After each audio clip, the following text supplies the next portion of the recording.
postmenopausal women are on average or generally happier than women who are premenopausal. Right. And actually, that's the most interesting part. They're happier that they themselves were before going through menopause.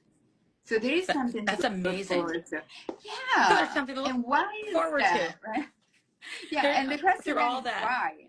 Why are we happier after menopause rather than before? And it could be, I found it, Okay. menopause life satisfaction. Wonderful. Yeah, it goes Okay. down and then keeps going up. And why is that? Maybe because you're done with menopause. Okay. But brain pause is over, hot flashes are over, you can sleep again. That would be great. But also there are nice. changes that happen in the brain. Sure.